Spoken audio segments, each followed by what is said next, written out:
같이 읽겠습니다. 내가 이것으로 형제를 깨우치면 그리스도 예수의 좋은 일꾼이 되어 믿음의 말씀과 내가 따르는 좋은 교훈으로 양육을 받으리라.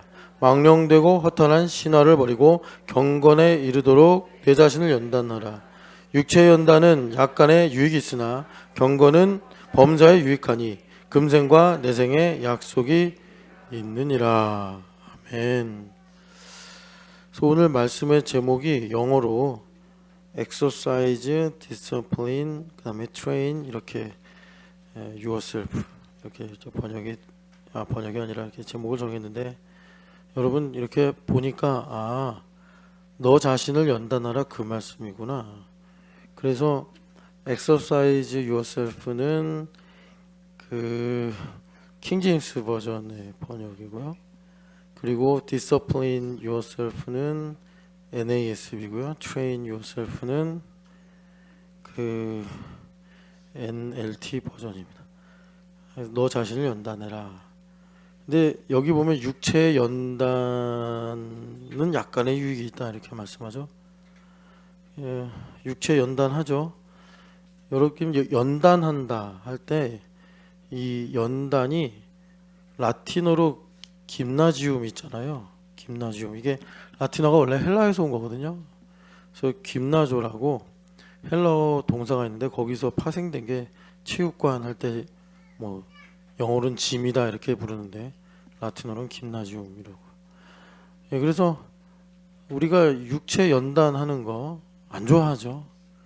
제가 이제 47인데 40이 넘으면 남자들에게서 근육이 막 빠진대요. 근데 그래서 엄청 훈련을 해야 된다고 그러더라고요. 의사들이 40 넘어서 운동해야 된다고, 연단해야 된다는 거죠. 근데 힘들잖아요. 좀 있다 보니까 뭐 또 달리기 하자고 막 그 사람들 하던데, 달리면 힘들죠. 힘들어요. 항상 힘들어. 근데 여러분 육체도 힘든데 마음은 얼마나 힘들겠어요. 그죠? 마음을 연단하라는 말 아니겠습니까? 근데 이렇게 이제 경건의 연단을 하면 약속이 있다. 주님께서 말씀하시는 거예요. 경건이 뭐냐?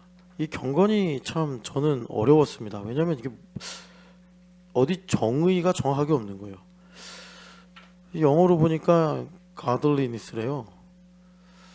이것도 좀 잘 안 와닿더라고요.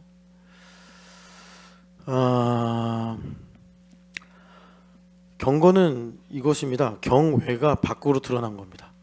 내가 하나님을 경외하는 것이 밖으로 드러난 거예요. 아까 설거지 봉사 하셨을 텐데 설거지도 경건이 있습니다.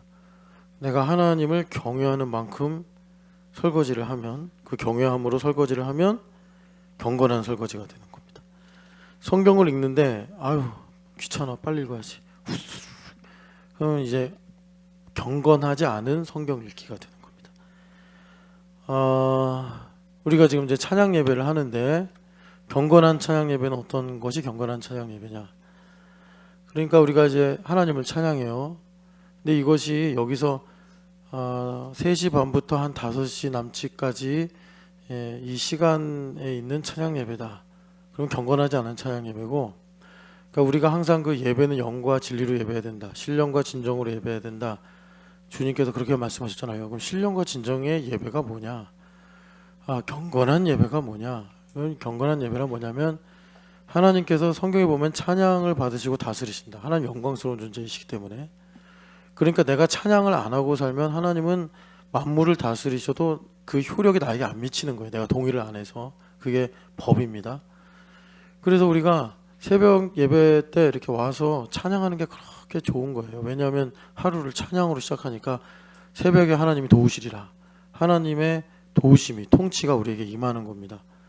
그러니까 우리가 여기서 이제 찬양 예배를 하는 건 뭐냐면 한 주간, 이제 오늘부터 토요일까지 우리가 또 한 사이클을 살잖아요.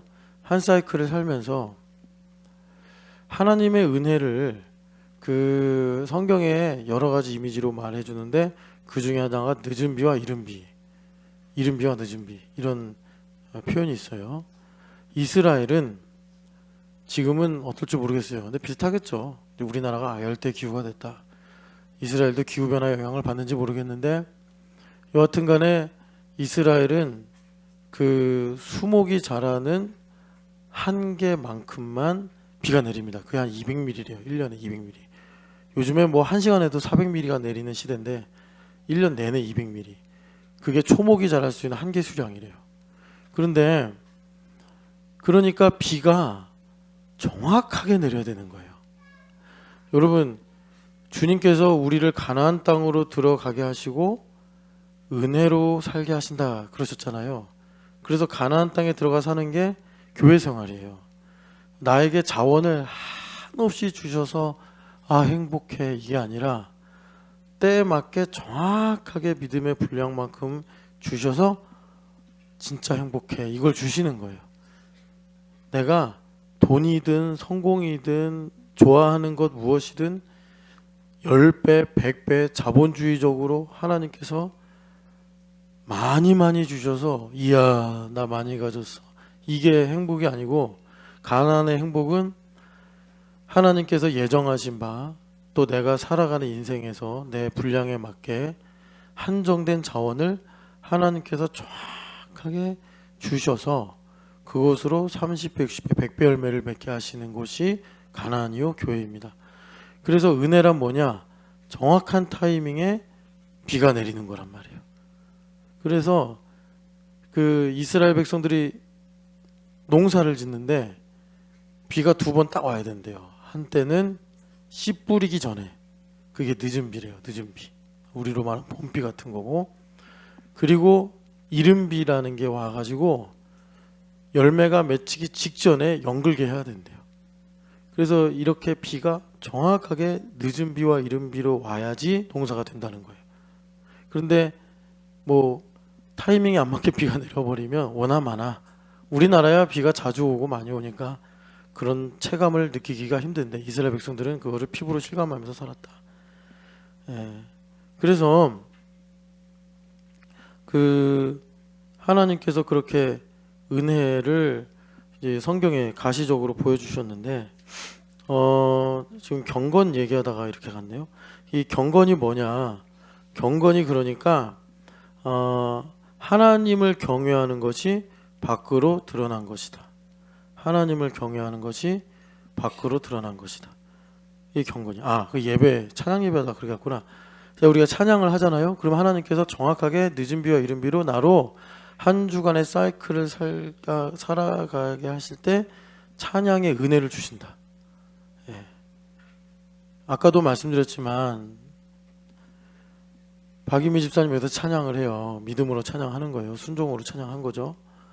그러면 하나님께서 반드시 감람나무로 외양간으로 우리로 치팅하는지 안 하는지 시험을 하신단 말이에요. 자, 하나님 나를 시험하신다.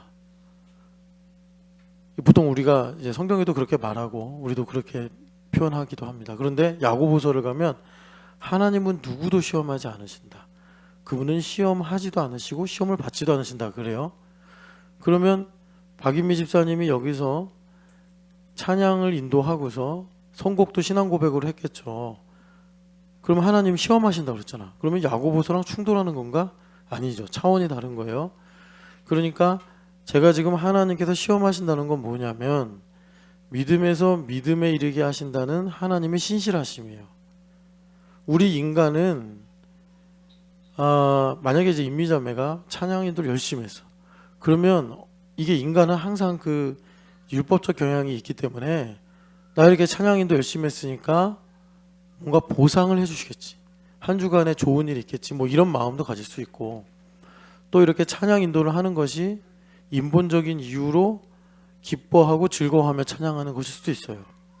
그러니까 하나님께서 나에게 온전한 믿음을 완성하시고 상급을 주시기 위해서 신실하게 일하시는 것을 우리는 하나님 날 시험하신다 이렇게 말할 수 있는데 그러면 야고보서에서 하나님은 누구도 시험하지 않으시고 시험을 받지도 않으신다 할 때 그 시험하시지 않는다는 게 뭐냐면 자 박유미 집사님이 찬송 인도를 하고 한 주간을 살아가면서 외양간 문제, 우리 문제, 감람나무 문제로 시험을 받아. 그런데 야고보서의 관점은 뭐냐면 그것은 하나님이 너를 시험하는 게 아니라 찬양할 때 하나님의 은혜가 임하고 영광이 비추어서 욕심이 죄를 낳고 죄가 장성한즉 사망을 낳느니라. 내 힘으로 살려고 하는, 내 거라고 주장하는 그 어두움을 하나님께서 핀포인트로 딱 집으시고 드러내신다. 그래서 누구도 하나님께 시험 받는다 말하지 말지니 욕심에 이끌려 시험을 받는 것이니라. 이렇게 성경에서 말씀하는 거예요. 거기서 욕심은 내가 더 가질래, 내가 더 먹을래 하는 그런 욕심이 아니라 내 거야, 내 힘으로 살 거야 하는 자기중심성입니다. 그래서 그 자기중심성을 하나님께서 드러내시니 이게 어떻게 너를 시험한다고 할 수 있냐. 네가 이제 하나님께서 너의 숨어있는 이 자기중심성을 드러내셔서 이거를 이제 회개하게 하시고, 그래서 더 크신 하나님의 계획과 하나님의 영광을 보게 하시는 게 아니냐. 이걸 이제 야고보서에서 말씀을 하고 있는 것입니다. 그래서 우리가 여기서 찬양 예배할 때 그냥 1시간 반짜리 찬양 예배다 하는 것은 영과 진리의 찬양 예배가 아니라 그냥 종교적인 모임일 뿐이고, 영과 진리로 찬양하면 내가 한 주간 어떤 일이 있을지 모르잖아요. 그러니까 연역적으로 볼 때 하나님께서 나의 삶에 찬양의 은혜를 막 부어주세요. 그래서 아까 전에 그 일준 집사님이 찬양 여러 가지 했던데, 일준 집사님 혼자 좋아서 찬양하는 게 아니라 그분을 통해서 하나님께서 우리로 부르게 하시는 거예요. 그래서 때로는 주의 거룩하심 생각할 때 그렇게도 주님께서 찬양하게 하시고, 새로운 찬양 또 불렀는데 우리가 주를 더욱 사랑하고 그 사랑 우리 삶에 녹여내시는 이런 찬양도 주시고, 그리고 여기 또 있었네요. 물이 포도주 되고 눈먼 자 눈을 뜨게 하는 이런 크신 주님을 찬양하게 하는 이런 일들을 주님께서 이른 비와 늦은 비로 우리에게 주심을 믿고, 근데 우리가 뭘 알아요? 하나님께서 언제 눈먼 자를 뜨게 하시고 언제 주의 사랑을 녹여내어 흘러가게 하실지 우리가 한 주간 어떻게 알아요? 연역적으로 주님께서 우리 마음을 그리스도의 사랑으로 강권하셔서 찬양하게 하심으로 그 이른 비와 늦은 비가 우리 가운데 임하게 되더라라는 것입니다. 그게 경건한 찬양이다. 그게 경건한 찬양 예배다. 하나님을 경외할 때 그 마음이 임하는 거죠. 아브라함이 이삭을 바쳐라 할 때 거기에 아브라함이 녹여낼 수 있는 게 하나도 없었어요. 정성, 뭐 자신의 신념, 자신이 그동안 쌓아왔던 100년 넘는 어떤 신앙심 하나도 거기에 만약에 아브라함이 1%라도 더 할 수 있었다면, 못했다면 못해요. 그거 그잖아요. 100살이 되어서 얻은 아들, 하나밖에 없는 아들, 그 아들을 바치라는데 거기에 아브라함이 머리카락 하나라도 보탤 수 있냐고요. 아들이 더 잘 되길 바라는 마음으로. 아이고, 그건 순진한 얘기예요. 그러니까 아브라함에게 하나님께서 너가 나를 경외하는구나, 하나님 앞에 그렇게 겸손한 거예요. 그걸 제가 인간적인 말로 성경엔 없지만 표현해 드리기를 이렇게 한 거죠. 아브라함이 밤새 하나님이 한 번도 나를 실망시킨 적이 없고, 우리로 말하면 이제 그 모든 것이 다 예수님 나를 위해 죽으셨다, 이걸로 이제 정리가 되지만 아브라함은 그 전의 사람이니까 하나님 내가 엉망진창으로 살아도 나를 버리거나 포기하지 않으시겠고, 나를 위기 가운데 항상 구원해 하셨고, 내가 갈 바를 알지 못했으나 주님께서 인도하신 땅으로 방향으로 걸어올 때 한 번도 내가 뭐 낙심하거나 실패한 적이 없고, 그래 내가 이렇게 은혜를 받았는데 이해가 안 되고 납득이 안 된다고 해서 주님의 말씀에 순종하지 않을 수가 없지. 그러면서 아브라함이 순종한 거 아니겠냐. 그런데 이런 일을 이제 우리로 말하자면 이런 거죠. 예수님 날 위해 죽으시고 날 위해 이 땅에 오셨는데 내가 지금 이런 일로 이렇게 낙심하고 이렇게 내가 자루 재듯이 어디까지 할까, 무엇을 할까, 이렇게 내가 주저해서야 되겠냐, 뭐 이런 거죠. 그러니까 그런 겸손한 마음이 있을 때 그걸 이제 경외라고 한단 말이에요. 하나님을 경외한다. 경외할 때 하나님께서 그 마음에 하나님의 마음을 부어주셔서 아브라함이 이것도 레마로 간 거죠. 이삭을 바친 거예요. 그러니까 여러분, 레마로 산다는 건 1부 때도 많이 말씀드렸지만 포도나무에 포도나무 가지가 붙어 있으므로 열매를 맺듯이 우리가 교회가 되어 살아갈 때 자, 폴트립 책 읽읍시다. 읽어야지, 사고 싶다, 이런 마음이 들듯이 이삭을 바쳐라 할 때 하나님 달라고 하시니 이해가 안 되고 내가 하고 싶지도 않지만 해야 되나 보다, 이렇게 하는 거예요. 그러니까 이런 일들을 하나님께서 아브라함에게 어떻게 하셨죠? 히브리서 11장 보니까 아브라함이 어디로 가야 되는지 하나도 안 가르쳐 주시고 일단 가라, 떠나라 하신 거예요. 그래서 히브리서 11장에 보면은 어디로 갈지 알지도 못하고 하나님께서 지시하는 땅으로 갔대요.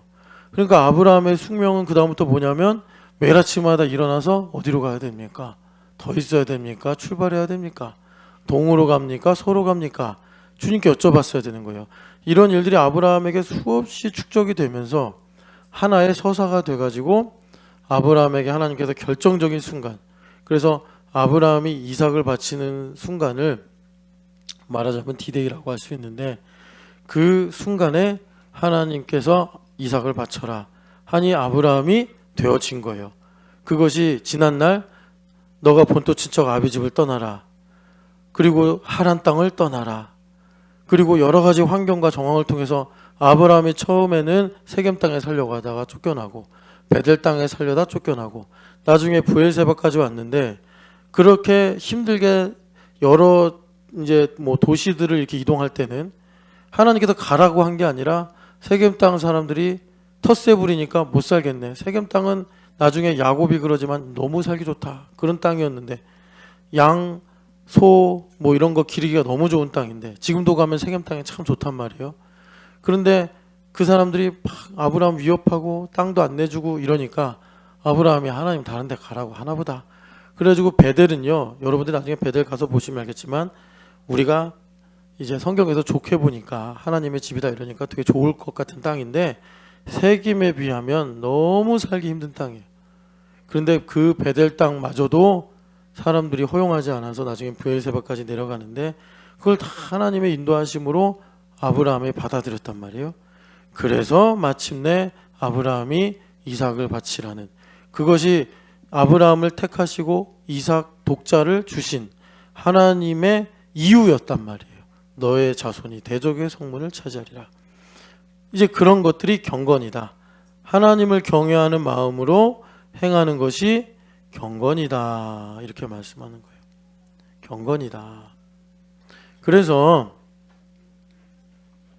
자, 우리가 이런 경건에 이르도록 매사 모든 일을 내가 하나님 중심으로 할 수 있는, 말하자면 요즘에 우리 아이들하고 쓰기력 연습을 하는데 이 쓰기력을 왜 이렇게 요즘에 강조하냐 봤더니 결국은 AI를 잘 다스리려면 지문과 같은 고유한 자기의 문장을 쓸 수 있어야 된다는 거예요.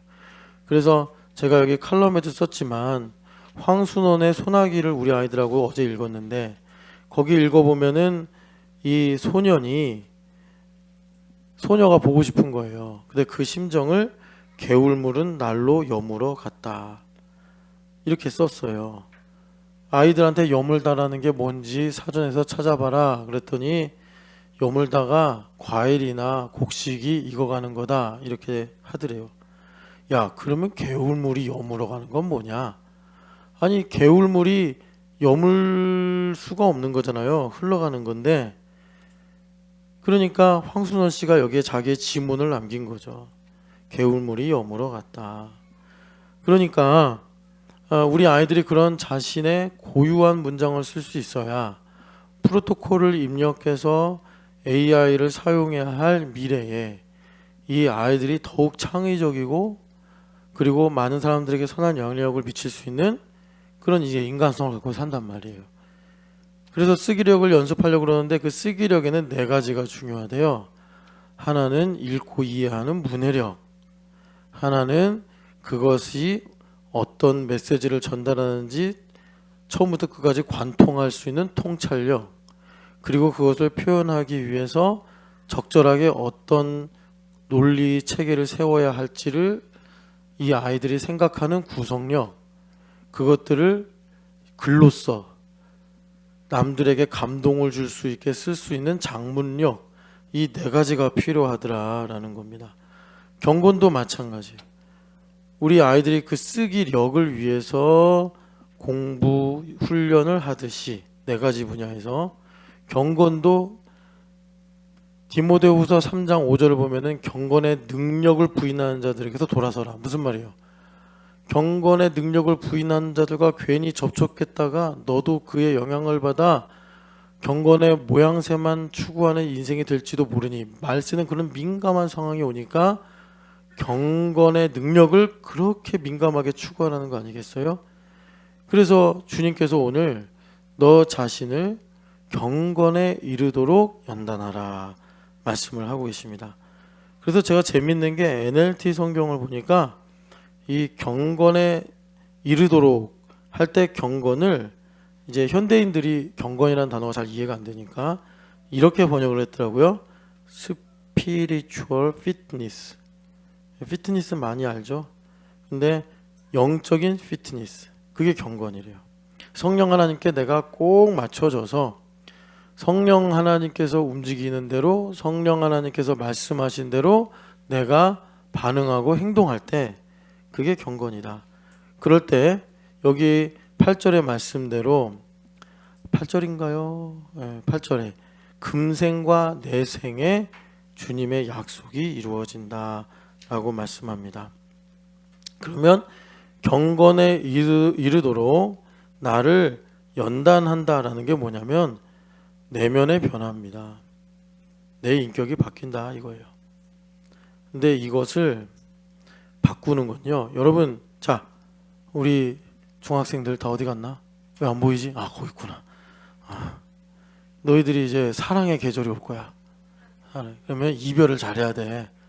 이별을 잘해야 돼. 오답에서 정답을 찾는다고 그랬잖아. 그 경험의 멸종을 쓰신 분이. 그런데 요즘 아이들은 다 AI를 갖고 뭘 하다 보니까 오답에서 정답을 배우는 이런 지혜를 갖기가 힘들다. 그러니까 이별에서 사랑을 배워야 돼. 그럼 이제 이별할 때 어떻게 해야 되느냐?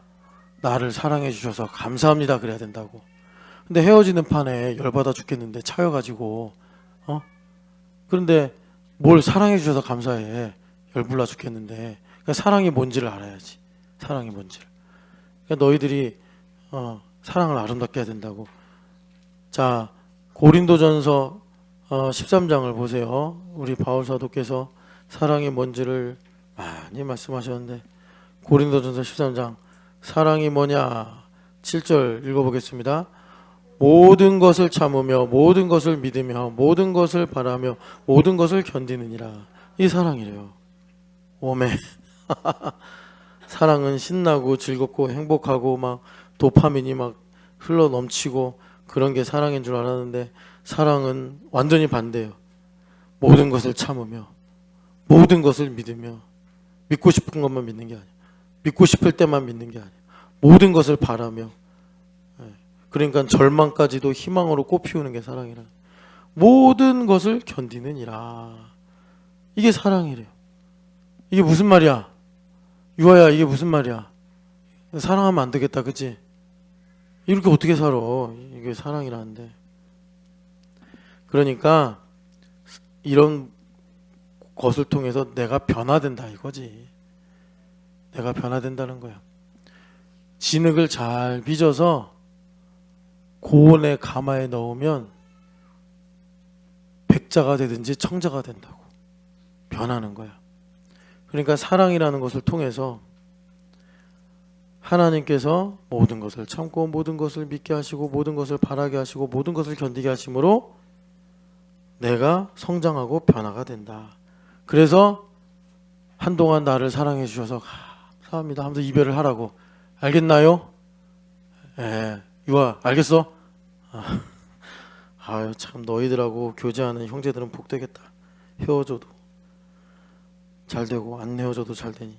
그래서 여러분, 그 경건은 결국 하나님을 사랑하는 건데, 이 사랑이 나를 변화시키는 거예요. 내면의 변화, 내면의 변화. 그래서 이 내면의 변화가 어떤 건지 잠깐 좀 자세히 더 보자면요. 이게 어디로 간 거야? 설교. 잠깐. 이상한 게 나왔네. 아이고 참. 그냥 해야겠다. 자, 마태복음 24장을 보세요. 마태복음 24장.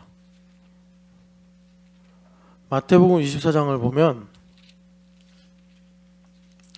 그러니까 제가 그 계시록 6장 10절 11절은 다섯째 인이고 6장 몇 절인지 기억이 안 나는데 거기 보면은 하나님께서 보리와 밀을 대표로 삼으시면서 엄청난 인플레이션이 온다 말씀하시고, 그러나 포도주와 감람류는 하나님께서 지키시겠다라고 말씀하시잖아요. 그래서 크리스찬들은 참 하나님을 의지하면서 두려워하지 않아도 된다 이렇게 말씀을 드리는데, 그런데 중요한 거는 경건의 능력이 있어야지 된다는 겁니다. 경건의 능력이 있어야지. 마태복음 24장 보면은 이게 참 미묘한 말씀인데 14절 보면은 천국 복음이 모든 민족에게 증언이 된다 이렇게 말씀합니다. 천국 복음이 모든 민족에게 증언이 되는데 이것과 무엇이 연관되어 있냐면 12절 같이 읽어보겠습니다. 불법이 성함으로 많은 사람의 사랑이 식어지리라. 아멘. 불법이 성함으로 많은 사람의 사랑이 식어지는 것은 그러니까 하나님과 멀어지는 겁니다. 하나님과 멀어지는 건데, 그런데 하나님과 멀어지는 것과 천국 복음이 모든 민족에게 증언이 되는 하나님의 역사가 같은 사이클에서 움직이고 있다는 거예요. 이건 참 우리가 이해하기 어려운 신비로운 하나님의 모략이라고 할 수 있죠. 하나님의 섭리예요. 그래서 세상은 점점 하나님으로부터 멀어지는데 오히려 하나님의 말씀은 더 강력하게 증언이 돼서 예수님께서 말씀하신 대로 땅끝까지 이르러 내 증인이 되리라 하신 그 말씀이 성취가 된다라는 겁니다. 자, 그러면 이 시대를 분별하기 위해서 여기 12절에 보면은 불법이 성함으로 말씀이 있어요. 여러분, 마태복음은 매우 율법적인 복음서다라고 많은 학자들이 그래요. 율법이 많이 나와요. 율법을 많이 말하다 보니까 율법의 반대인 불법도 자주 나옵니다. 그래서 마태복음 7장에 보면은 이제 천국 복음 산상 설교의 끝물에 가서 예수님께서 이제 천국 복음을 정리하시는데 거기에 이런 말씀이 있습니다. 어떤 사람들이 주여 주여 하면서 예수님께 가가지고 내가 이런 일을 행했습니다, 저런 일을 행했습니다라고 할 때 주님께서 내가 너희를 도무지 알지 못한다. 그럴 때 그들을 향해서 뭐라 그러냐면 불법을 행하는 자들아 이렇게 말씀합니다. 여러분, 귀신 쫓아내고 선지자 노릇하고 또 많은 권능을 행했다고 그래요.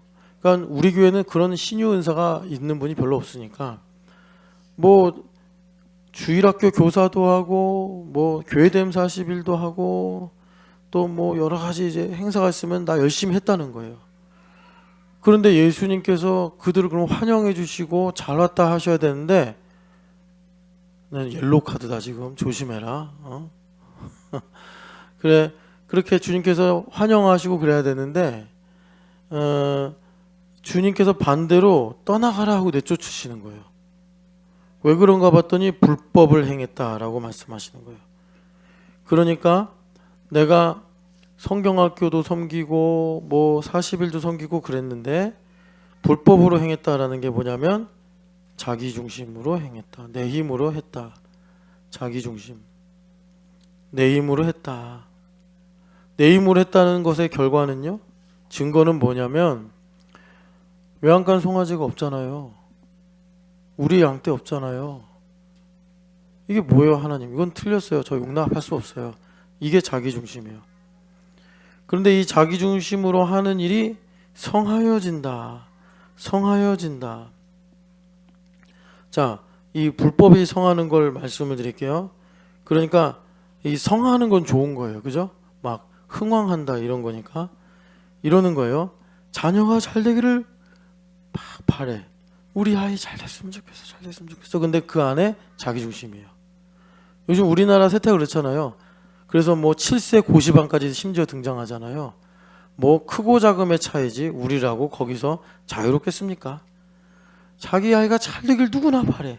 그래서 예전에 그 불안세대라는 책 한번 소개해드렸는데 10대 청소년들의 우울증 이렇게 그래프가 가다가 하키 이론처럼 확 올라간다는 거예요. 그럼 여기가 어디야 했더니 1980년생이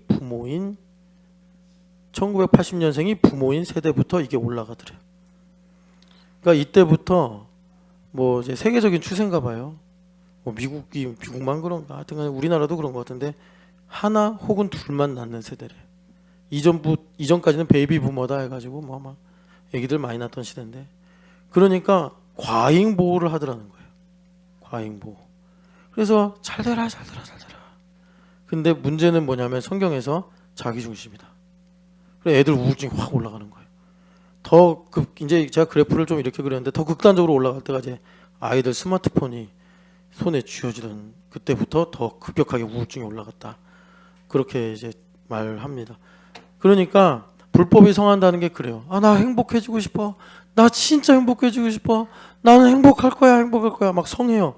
막 성하는데 그 중심에는 자기 중심이에요. 그 중심에 하나님 중심, 예수님 중심, 말씀 중심, 교회 중심이 아니라 자기 중심인 거예요. 자기 중심. 그러니까 불법이 막 성한다고 주님 말씀하신 거예요. 불법이 성함으로 결과적으로 어떤 일이 일어나냐? 많은 사람의 사랑이 식어지리라. 이렇게 말씀해요. 많은 사람의 사랑이 식어지리라. 자, 디모데 후서 3장으로 가볼까요? 이거를 이제 바울 사도가 아마도 성령 하나님께 영감을 받아서 하신 말씀이겠죠? 그래서 3장 1절 말세에 고통하는 때가 이른다. 그래서 3장 2절 자기를 사랑하며 불법이 성하는 거예요. 난 잘 살고 싶어. 나는 행복하게 살고 싶어. 뭐 나는 나를 뭐 어떻게 하고 싶어. 뭐 우리 가정을 행복하게 하고 싶어. 막 이런 게 막 커지는데 많은 사람들의 사랑에 식어지리라. 그게 이제 그 다음에 나오는 모든 것들이에요. 돈을 사랑하며 자랑하며 교만하며 비방하며 부모를 거역하며 야 니네들 20살부터는 용돈 받을 생각하지 마. 알겠어요?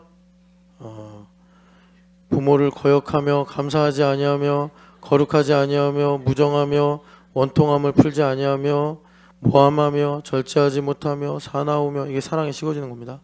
선을 좋아하지 아니하며 배신하며 조급하며 자만하며 쾌락을 사랑하기를 하나님 사랑하는 것보다 더하며 이렇게 되면서 결말은 경건의 모양은 있으나 경건의 능력을 부인한다. 이게 무슨 말이죠?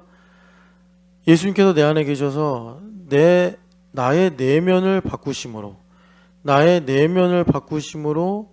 내생과 금생에 나의 삶에 분명한 하나님의 섭리를 이루신다는 것을 부정하고 경건의 모양만 있다. 교회만 다니더라. 이렇게 주님께서 이제 말씀을 하시는 것입니다. 그래서 아까 전에 이제 사랑이 식어진다 이런 말씀 읽었으니까 바울 사도가 사랑이란 모든 것을 참으며 모든 것을 믿으며 모든 것을 바라며 모든 것을 견디는 게 사랑이다.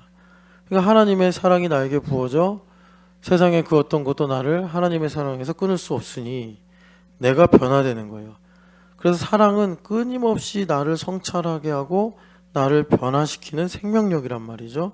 그런데 아까도 우리가 읽으면서 여러분들 다 느끼시겠지만 모든 것을 참고 모든 것을 믿고 모든 것을 바라고 모든 것을 견딘다라는 건요.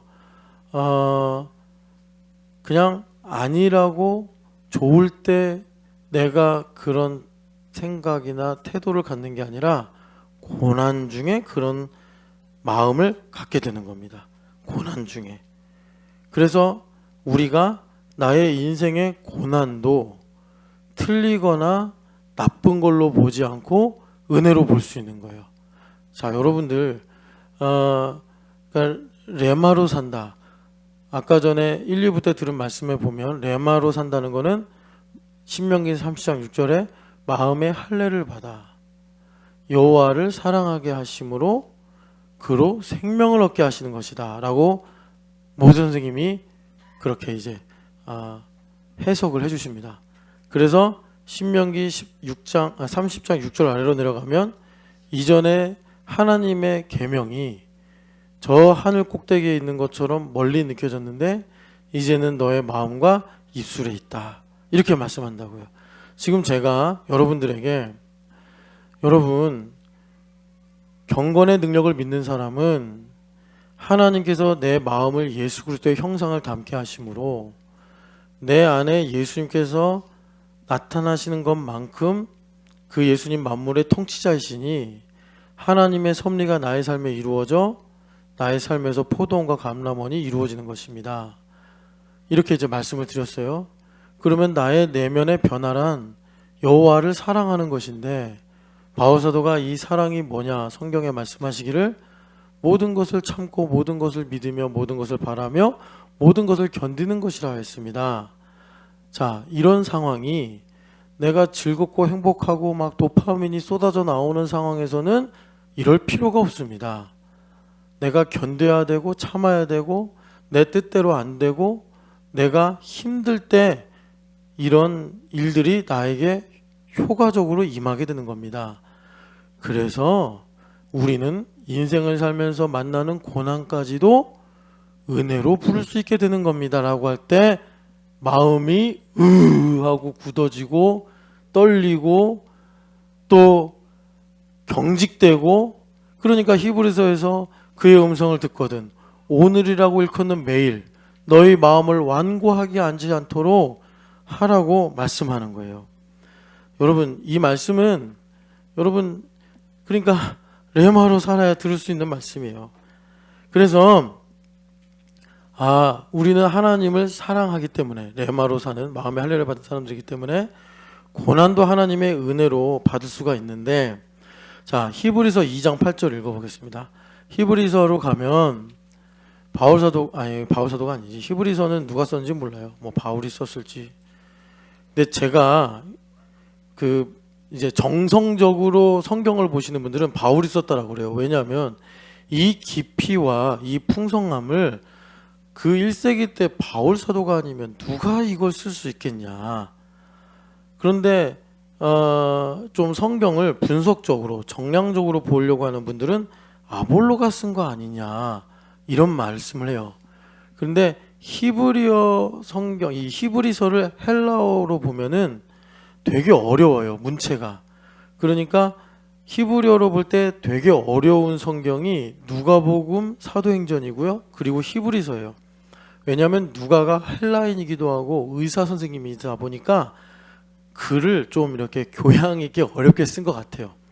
그런데 그게 유대인들이 읽기에는 어렵지만 헬라인들이 읽기에는 쉬워요. 왜냐하면 그들은 네이티브니까. 그래서 제가 어떤 글에서 근데 그러니까 근원을 제가 잊어버렸는데 어떤 분이 그러더라고요. 바울 사도는 이제 아람어도 쓰고 히브리어도 썼잖아요. 그래서 바울 사도가 자기 동족에게 히브리어로 쓴 히브리서를 누가가 헬라어로 번역한 게 아니겠냐? 진짜 어떤 학자가 그랬거든요. 그래서 그럼 바울 사도가 쓴 게 맞겠다. 제가 이제 그런 생각을 하게 됐는데, 여하튼 간에 아주 심오한 내용을 말씀하고 있습니다.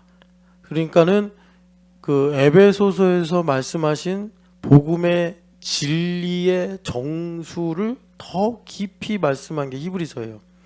그래서 히브리서 2장 8절을 보면 같이 한번 읽어보실래요? 만물을 그 발 아래 복종하게 하셨느니라 하였으니 만물로 그에게 복종하게 하셨은즉 복종하지 않은 것이 하나도 없어야 하겠으나 지금 우리가 만물이 아직 그에게 복종하고 있는 것을 보지 못하고. 아멘. 자, 바울 사도가 이 말씀 왜 하냐면 너희들이 지금 들은 것이 유실될 위기에 있다. 2장 1절. 왜요? 고난이 너무 심해서. 여러분들도 이건 공감할 거예요. 고난이 너무 심해서 하나님의 복음을 듣고 유대교에서 기독교로 개종한 사람들이 구원의 감격과 기쁨과 하나님 주신 은사들을 유실할 위기에 있는 거예요. 고난 때문에. 그래서 그 고난을 8절에 뭐라고 말씀하냐면 너희가 시편 8편 잘 알고 있지 않냐. 거기 보면은 만물로 그에게 복종하게 하셨다. 발 아래에 복종하게 하셨다. 그러니까 이 말씀이 예수 그리스도로 말미암아 이루어진 것 알지? 믿지? 그러면 복종하지 않은 것이 하나도 없어야겠는데 지금 우리가 보는 것은 만물이 그에게 복종하지 않고 있는 걸 보고 있지 않냐. 이게 이제 고난인 거예요. 아니 예수님께서 시편 8편에 이 말씀을 이루셔서 영광과 존귀로 관을 쓰셨고 그래서 교회 머리가 되사 교회 발 아래에 만물을 복종하게 하셨음을 이들이 믿어서 유대교회에서 기독교로 왔는데 그런데 정작 현실에 와보니 만물이 아직 예수님한테 복종을 안 하네. 그래서 힘든 거 아니에요. 핍박을 받고 경제적으로 힘들고 삶의 문제 해결 안 되는 거 아닙니까? 그래서 이 히브리서의 저자가 아직 그에게 복종하지 않고 있는 것을 우리가 보고 있다. 이걸로 고난을 이제 말씀을 하고 있는 거예요.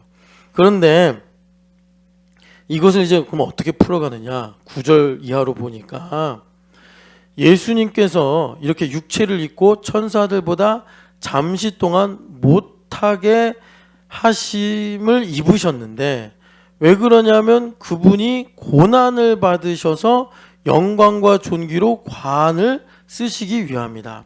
이렇게 이제 말씀을 해요. 자, 그러니까 예수님께서 영광과 존귀로 관을 쓰시기 위해서 고난을 당하신 걸 상기합니다. 상기시킵니다. 그게 무슨 말이냐면, 자, 예수님께서 하나님의 뜻을 이루셨어요. 하나님의 뜻을 이루신 게 뭐냐면 십자가에 달려 죽으신 거예요. 그런데 그 예수님을 하나님께서 모든 이름 위에 뛰어난 이름을 주셔서 하늘에 있는 자나 땅에 있는 자나 땅 아래에 있는 자들로 모두 예수님 이름 앞에 무릎을 꿇게 하사 영광을 받으시게 하셨단 말이에요. 그런데 여기서 중요한 거는 예수님께서 하나님의 뜻대로 십자가에서 죽으신 것만이 아니라 고난을 당하신 것 때문에 영광과 존귀로 관을 쓰신 것이다 라고 히브리 기자가 말을 하는 거예요. 그래서 그 아래 10절을 보면은 10절 11절 보면 만물이 그를 위하고 또 한 그로 말미암은 이가 많은 이 아들들을 이끌어 영광에 들어가게 하시는 일에 그들의 구원의 창시자를 고난을 통하여 온전하게 하심이 합당하도다 이렇게 말씀해요. 그러니까 예수님께서 영광과 존귀로 관을 쓰셔서 온전하게 되셨는데 그러니까 예수님께서 원래 성자 하나님이시라 누가 또 예수님께 영광과 존귀로 관을 씌우실 필요가 없는데 빌립보서에 보면은 스스로 그 모든 것을 비우시고 버리시고 이 땅에 영광과 존귀와 관이 없이 천사보다 못한 모습으로 이 땅에 오셔서 고난을 당하셔서 다시 성자 예수님으로서 하나님으로서 영광과 존귀와 관을 쓰시고 그리고 지금 만물을 다스리고 계신단 말이에요. 그렇게 온전하게 되심이 뭐로 이루어진 거냐면 고난을 통하여 이루어진 것이 합당하다. 왜 고난을 통하여 이루어진 것이 합당하냐 하면은 마지막에 18절을 보면은 그가 고난을 당하셔서 시험 받는 자들을 능히 도우실 수 있기 때문이다. 이렇게 말씀하신단 말이에요. 그러니까 이것이 무슨 말이냐면 자, 이제 풀어서 설명을 해 드릴게요. 이제 설명을 들으면 좀 이해가 쉬울 거예요. 자, 우리가 고난을 당합니다. 고난을 당해요. 아이고. 고난을 당합니다. 고난을 당하는데 고난은 힘들잖아요. 힘들기 때문에 정죄를 받죠. 정죄를 받아요. 정죄를 받는데 우리가 이제 예수님을 믿고 그리스도 안에 있으면 자, 흔히 고난을 인생에서 어둠에 비유합니다. 어둠의 시간이라고 많이 비유를 해요. 어둠도 하나님께서 나처럼 다스리신다고 성경은 또 증언합니다. 그러니까 우리가 예수님 안에 있으면 여기에 하나님의 뜻도 반드시 있는 거예요. 예수님을 안 믿으면 뭐 이런 게 없겠지만 하나님의 뜻이 있는 거라고. 정죄는 내가 받는 거고 하나님의 뜻은 내 안에 살아계신 예수 그리스도예요. 자, 이거는 나고 하나님의 뜻은 곧 예수 그리스도예요. 자, 우리가 정죄를 받으면 그래서 수치를 느끼고 두려워하게 됩니다. 그래서 마음이 반사신경이 반응하듯이 굳어지는 거예요, 바로. 그러니까 여러분들이 설교를 듣거나 교회 생활을 하다가 마음이 굳어져. 여기서 교회 생활이라는 건 125-7번지만 말하는 게 아니라 내가 교인으로서 생활하는 모든 삶의 전반입니다. 자녀 문제, 부부 문제, 뭐 여러 가지 문제들을 만날 때 내가 마음이 굳어진다. 그것은 뭐냐면 내 마음에 수치와 두려움이 작동했구나. 이겁니다. 보통 우리가 이런 것들을 그냥 스트레스다. 뭐 이렇게도 말을 하는데 그런데 예수님께서 지금 고난을 당하셔서 이 고난 당한 사람들을 능히 도우신다 이러잖아요. 이게 무슨 말이냐면 예수님께서 하신 모든 일을 히브리서 3장 1절을 보니까 대제사장이다 이렇게 말씀해요. 그래서 나중에 보면 5장에 가면 예수님께서 대제사장이신데 너희가 이 대제사장에 대해 듣기가 둔하기 때문에 내가 아직 말하기 어렵다 이런 말씀을 해요. 그러니까 무슨 말이냐면 예수님께서 고난을 당하심으로 영광과 존귀로 관을 쓰셨다. 이 말씀이 왜 합당하냐? 고난당하는 자들을 능히 도우실 수 있기 때문이다. 고난당하는 자들을 능히 도우신다는 것은 이걸 제거하신다는 겁니다. 주님께서 이걸 제거하신다는 거예요.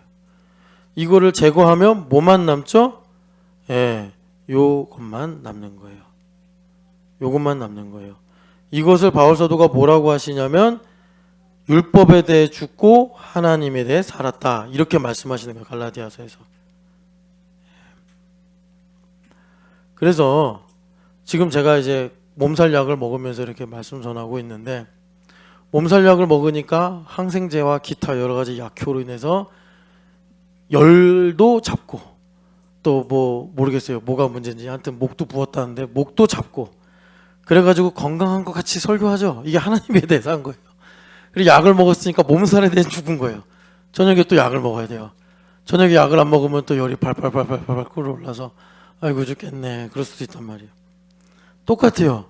교회 생활은 내가 바로 이 정죄로 말미암는 수치와 두려움에 대해 죽는 거예요. 죽고 하나님의 뜻만 나한테 남는 거예요. 이것이 대제사장으로서 예수님께서 우리를 도우시는 거예요. 자, 가까이 있으니까 김진춘 목사님, 전보미 집사가 여기 있는데 자, 부부싸움을 오랜만에 한판 붙었어요. 그러면 정죄를 받겠죠. 김진춘 목사님이 나는 왜 아내를 사랑하지 못할까? 거기서부터 전보미 나쁜 기집애 막 이러면서 이제 정죄를 받을 거란 말이에요. 수치와 두려움. 그런데 예수님의 살과 피를 먹으면 얘는 사라져. 보여주세요, 문창현 집사님. 얘는 사라져. 오늘 잘 됐다. 문찬영 집사님이 여기 이제 신촌 살롱 썼잖아요. 교회 문도 부시고, 그죠? 그리고 또 여기 진짜 다 담을 수 이거 절대로 비유적인 표현은 아닙니다. 다 담을 수 없을 만큼 정말 많은 일이 있었습니다. 그리고 여러 가지로 본다면 나는 정말 밀려나고도 남았을 터인데 뭐 그냥 매장시켜버렸죠. 그런데 그것을 주님의 뜨거운 사랑으로 덮어주셔서 저는 정말 이 말을 읽으면서 수많은 사건들이 주마등같이 스쳐 지나갑니다. 그리고 제가 진짜 도시락 싸들고 가서 우리 문찬영 좀 용서해 주세요. 그래가지고 정말 예수님의 얼굴로 목사님 순종하겠습니다 했던 많은 성도님들의 거룩한 얼굴들이 지금 막 주마등같이 또 지나가고 있어요. 그래서 주님께서 문찬영 집사에게 살아갈 힘을 준다. 이 정죄를 주님께서 제거하시고 하나님의 뜻만 남게 하시는 거예요.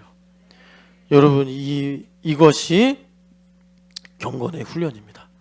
경건의 훈련이에요. 경건의 훈련. 그래서 제가 예원이 가르치려고 함수를 배우고 있지 않습니까? 함수를 배우다가 아니 이게 참 신기하네. 자, 2차 방정식이죠. 이것도 함수예요. 함수인데 함수는 x와 y 값이 하나씩 연결돼야 된다. 제가 멍청한 거예요. 이러니까 수학을 못했지. 그런데 이 2차 방정식에 의한 함수는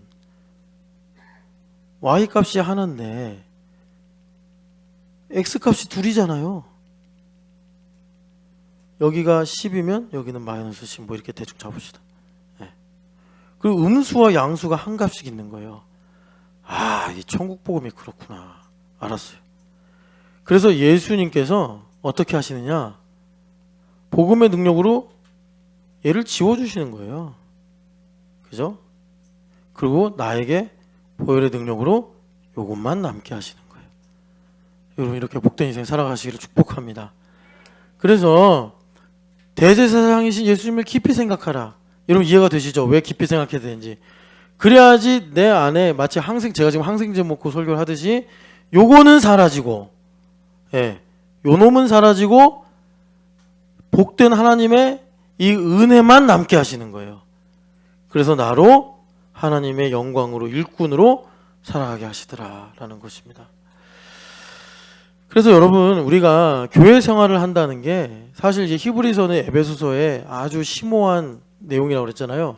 그래서 여기 히브리 기자가 단단한 음식을 먹어야 요걸 소화할 수 있다라고 얘기한 거예요. 단단한 음식을 먹을 소화력이 없으면 이거 소화 못해. 그러니까 그냥 어린아이처럼 우리 지금 온유 자빠져 자지, 우리 시온이 자지, 또 자는 녀석 누구 있냐? 없네. 어린아이처럼 그냥 대해줘야 돼요. 아이고 온유야, 자면 자도 넌 참 복되다 온유야. 우리 시온이도, 예, 어린아이처럼 대해줘야 되는 거예요. 그런데 어른처럼 대해야 된다. 아까 전에 제 옆에서 우리 참 레마를 먹고 사는 우리 채율이가 그렇게 저 옆자리를 앉고 싶어해. 옆자리에 앉으면요, 아까 이렇게 손 들고 찬양하는데 채율이 이상하게 이 자세를 좋아하더라고. 이 자세를 이러고 찬양하더라고. 이러고. 근데 채율이가 되게 재밌는 게 예성이도 있었고 옛날에 뭐 이세미도 있었고 여러 명이 제 옆에 앉잖아요. 뭐 여기 가빈이도 가끔 제 옆에 앉고 자주 자요. 이상한데 내 옆에 오면 자요 애들이. 예, 자요. 3부 예배 때 자는데 이게 거의 기절해요. 뭐 예준이도 제가 막 옛날에 막 주워받고 꼬지고 그래도 이게 내 채율이가 이렇게 자다가 자고 있었거든요. 이렇게 자고 각이 딱 맞나 봐요. 이렇게 자고 있었는데 제가 이렇게 찬양하다가 자는 줄 알았는데 한번 깨울까 하고 옆을 이렇게 싹 봤어요. 채율이가 그냥 보기만 하고 있는데 이거 참 신기한 능력이네. 저 정말 털끝 하나 안 건드렸거든요. 채율이 이렇게 보고 있었는데 이러더니 좀 신기한 아이예요. 네. 여하튼 간에 여러분 주님께서 우리 인생의 고난이란 건요 하나님께서 없앨 수 없어요. 왜냐하면 내가 흑암에 있고 내가 죄인인데 하나님께서 이것을 우리를 인간으로 주셨는데 어떻게 없앱니까? 고난은 일정량 있을 수밖에 없어요. 그런데 이 고난 가운데 우리의 복은 뭐냐면 하나님의 뜻이 있다. 그리고 이 고난이 주는 불행감, 정죄로 말미암은 모든 부정적인 것들은 예수님께서 고난을 당하셨다. 그래서 우리가 이중으로 생각하는 거예요. 아, 그리스도께서 내 고난을 가져가셨구나. 대리적 고난 당하셨음과 동시에 내가 그리스도를 위하여 이 고난을 내 육체에 채우는구나 라고 말할 수 있는 또한 대리적 고난을 우리가 이중으로 가지고 있는 거예요. 그래서 나의 삶에 하나님의 뜻이 온전하게 된다. 주님께서 우리에게 말씀하고 계시는 것입니다. 그래서 여러분 이건 성경의 약속입니다. 자, 이 말씀 읽어봅시다. 로마서 8장.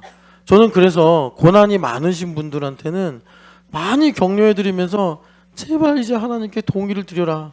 하나님은 말씀이 1.1획도 지워지지 않고 다 이루어진다고 하셨다. 자, 17절. 자녀이면 또한 상속자 곧 하나님의 상속자요 그리스도와 함께한 상속자니 우리가 그와 함께 영광을 받기 위하여 고난도 함께 받아야 할 것이니라. 아멘. 그러니까 이 말은 뭐냐? 고난을 받아야 영광이 생긴다 이 말이 아니라 너희들의 고난 속에 영광이 있다 이 말이에요. 이미 너희는 상속자 아니냐. 그래서 18절 같이 읽어보겠습니다. 생각하건대 현재 고난은 장차 우리에게 나타날 영광과 비교할 수 없도다. 아멘. 여러분 우리 인생에 큰 고난이 있었습니까? 비교할 수 없는 영광이 우리 안에 있다는 거예요.